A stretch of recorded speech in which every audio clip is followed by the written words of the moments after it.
La parole est à Rudy Sall, dernier orateur d'un groupe, et qui va s'exprimer au nom de l'UDI. Merci Monsieur le Président, Madame le Ministre. France Télévisions, qui vient de traverser une décennie au cours de laquelle son modèle économique et médiatique s'est considérablement dégradé du fait d'un environnement audiovisuel particulièrement évolutif, se trouve donc à la croisée des chemins.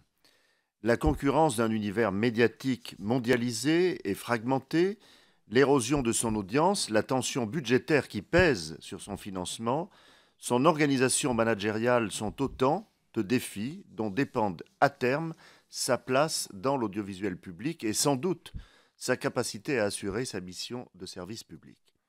France Télévisions dispose naturellement d'atouts indéniables pour relever ces défis. Il n'en reste pas moins que la situation est préoccupante. Le projet qui sera mis en œuvre lors du prochain mandat est par conséquent décisif pour l'avenir de France Télévisions. Je souhaite vous interroger sur 3 points.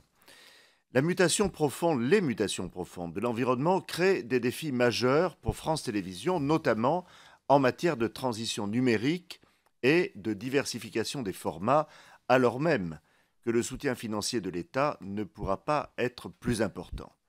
Aussi, je souhaitais savoir s'il était envisagé à l'heure actuelle que les contenus enrichis et les nouveaux usages puissent faire l'objet d'une valorisation et par conséquent d'une contrepartie distincte de la redevance audiovisuelle. Ma deuxième question porte sur le rayonnement de la culture et de la créativité française qui devront être au cœur du prochain mandat ainsi que vous avez déjà eu l'occasion de le souligner. Vous entendez notamment encourager la production de séries de fiction innovantes, genre pour lequel il existe une demande internationale forte, en particulier de la part du public jeune. Cela impliquera et implique, tant pour l'État que l'entreprise, de mettre en place des outils nouveaux de mesure de l'impact des programmes qui ne soient pas liés qu'au taux d'audience. Pouvez-vous nous préciser à quel type d'outils vous pensez et nous indiquer comment ils garantiront l'équilibre entre ambition culturelle et performance économique?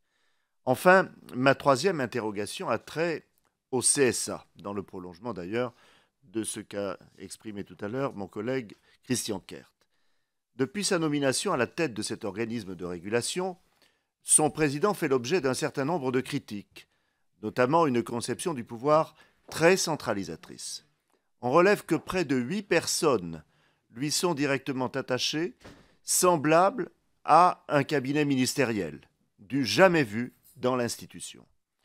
Je ne m'éloigne pas du sujet, Madame le Ministre, le sujet que nous évoquons aujourd'hui, qui est l'avenir de France Télévisions. Mais je voudrais revenir sur les propos que vous avez tenus sur France Inter la semaine dernière. Je vous cite, « Il appartient au président du CSA de choisir le prochain président de France Télévisions. » Ces propos vont à l'encontre des procédures légales de désignation des présidents des organismes publics de radio et télévision, la décision devant être prise collégialement par les 8 membres du CSA. Ces propos indiquent-ils que le président du CSA détiendrait des pouvoirs nouveaux que nous ne lui connaissons pas, ou bien alors revenez-vous sur ces déclarations qui devraient être simplement remisées sur les étagères des maladresses gouvernementales? Je vous remercie. Merci Rudy Sall, qui s'exprimait au nom du groupe UDI.